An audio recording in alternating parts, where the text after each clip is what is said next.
नमस्कार आपण देखुन फॉर के नेचुरल फार्मिंग चैनल मु अजय कुमार साहू। तो आज आपण मानकु नहीं आछि मु बालेश्वर डिस्ट्रिक्ट गुड़दा पंचायत टुटापड़ा गाँव को। तेणु आपण माने जानि चंती परिवा भितरे गोटे सुंदर परिवा होउची भेंडी परिवा। तेणु आपण माने जानि चंती भेंडीर गोटे मार्केट रे सब बेले चाहिदा थाए। तेणु आपण मान तो जानि चंती आम माने सब बेले नुआ नुआ चाष आपण मानकु देखै थाउ। तेणु आज आपण मानकु ए वर्षर गरम सीजन रो जो चाष भेंडी चाष देखैबी। तेणु आसतु से जड़े भेंडी चाषी भाई को आप सहित साक्षात कर। भाई नमस्कार। नमस्कार। हजार हजार दर्शक बंधु आम चैनल को देखुं तेणु आपण परिचय टे दिखाँ। आम घर टुटापड़ा आज्ञा चाष कर भेंडी चाष। आज्ञा आमर ए जो भेंडी आपण कर केते वर्ष है भेंडी चाष कर? 10 वर्ष। अच्छा ये के कंपनी अच्छी? एटा तुम राधिका। राधिका। अच्छा ये जो आपण जो भेंडी चाष कले के मास आर फगुण मास माघ फगुण माने धान कटा परे पूर्व ये सब धान चाष होइतला। अच्छा ये बर्तमान जो कौन तार जो भेंडी चाषर जो तार रोग पोक विशेष कर कौन रोग पोक सब लागुचंती बहुत प्रकार लागुचंती तर के दिन थरे आपण मेडिसिन दिन छड़ा दिन पड़छ दिन छड़ा दिन पड़छ जदि न पका जाए दिन छड़ा पोक नै जिवे। अच्छा ये केते दिन होबा आपण तुळा तुळा आरंभ करले? जे लास्ट होई हमर मेघ पानी हला पड़ी त हमर चलती ना तुळीबा केते दिन हला केते दिन होबा गछ लगेला पर? हां एटा 10-15 दिन हे गेला। 10-15 दिन बर्तमान केते रेट अछि? रेट 50 टका पानी होछ। मपाणी हो 50 बिक्री 70-80 हो आज्ञा खुचरा बिक्री। अच्छा ये केते दिन पुनी तुळा जीवो? ये तुळा और 3-4 मास तुळा जीवो। अषाढ़ मास पन तुळा जीवो। आ जदि वर्षा बन्या हला? वर्षा बन्या चल जीवो। तले वर्षा बन्या हला माने आ किछि लाभ नै चली गला पूरा चली गला। आ तार कंचै के आ किछि ही परिबो ना? किछि परि। अच्छा आपण को मार्केट सब जाउची ये भेंडी बिक्री? सब नुआ बाजार रेमुना एउडा जाउचो। आ सब कोन चाष हेची? आ खाली भेंडी चाष कर? नै भेंडी चाष। आउ कौन कौन कंपनी अच्छी कहि परिबे कि भेंडी? अच्छा एटा किंतु एई राधिका आपण सब बेले करछन? राधिका सब बेले। अच्छा आपण जो आ भीतर जो घास किंबा जो वर्तमान जो मेसिन बाहरची आपण सब हातर कुड़ा कुड़ी करंती ना मेसिन साथ? हातर सब हातर सब हातर।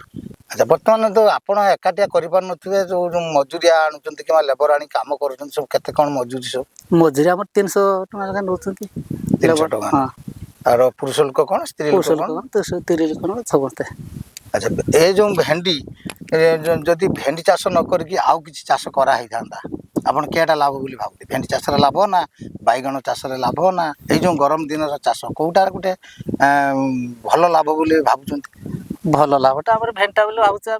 भेंडी कम खर्च ठीक कम खर्च रे अधिकटा पाइया।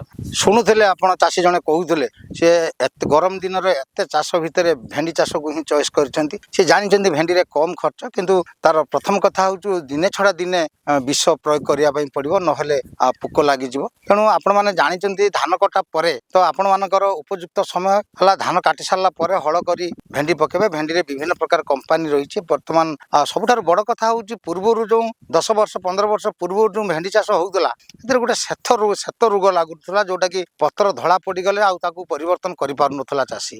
तेणु बर्तमान गोटे बर्तमान वैज्ञानिक माने एमती कंपनी माने सब भेंडी बाहर कले कंपनी से धड़ा रोग शेत रोग बर्तमान हो ना। तेणु आपण माने निर्भय जदि धान कटा पर आपण मानकर जमी रोची तेणु आपण भेंडी चाष करंतु।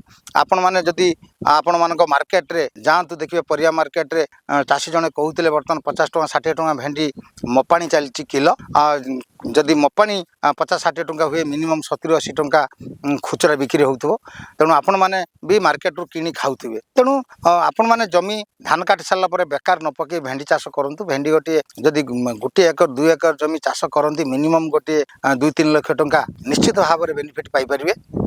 भेंडी रे राधिका अच्छी आपणकर सेंडो अच्छी आपणकर माइको अच्छी विभिन्न प्रकार कंपनी अच्छी। मंजी दुकान आपण मानक मार्केट रे मंजी दुकान को गले विभिन्न प्रकार कंपनी रे से माने आपण मानको पचारिबे केमती कोन तळ जमी जो आपणकर तळ अंचल किंबा सुकुला अंचल किंबा पानी सेठी रुहे सेही हिसाब रे आपन को से मंजी दबो। मंजी आपण मिनिमम तार गोटे एपटरू गछ मिनिमम फुटे एवं एपटू 1.5 फुट पाखापाखि रखिए कारण ता मूल टे माटी दबार व्यवस्था हुए। माटी नदेले ता मूल जो गरम दिन में जो काल बैशाखी जो झड़ तोफान आसिले सी गछ तले शोई जबार बहुत संभावना रही। तेणु आपण मैंने जदि चाष करने चाहूँगी भेंडी चाष करूँ बहुत बढ़िया लाभ। आ गोटे बड़ कथा हूँ जदि बन्या नहला आपण मानकर 7 मास 8 मास पर्यंत भी भेंडी आपण सेई गछरु तोली परिबे। तेणु धान कटा परे परे आपण माने प्रस्तुति नियंतु। जदि धान कटा परे आपण भेंडी करि नाहांती, जदि आपणकर जमी अछि एबे भी आपणकर समय अछि, आपण हाईएस्ट मासे 15 दिन 20 दिन भितर आपण भेंडी तोली परिबे। एबे भी आपण भेंडी करि परिबे, कारण वर्षा हो हो आपणकर ओडिया मासरे आषाढ़ मास हो। तेणु वर्तमान ओडिया मासरे चैत मास है। तेणु चैत बैशाख ज्येष्ठ आषाढ़ 4 मास रही। आपण एबे भी भेंडी कले आपण 2 मास अमल करि परिबे। तेणु जदि ए सुजोग न छाड़ी जदि आपणकर जमी अछि एबे भी भेंडी आपण करि पारत। तेणु आसंतु एई भलिया नुआ नुआ वीडियो देखिया पय हम चैनल को सब्सक्राइब करंतु एवं हाइप करंतु। पाखरे आस्तुवा बेल घंटी को बजि दियंतु। बेल घंटी को बजि देले एई भली नुआ नुआ वीडियो आमे अपडेट कले आपण तुरंत देखि परिबे। सर्वशेष रे सेही कथा कहबी, जय जवान जय किसान।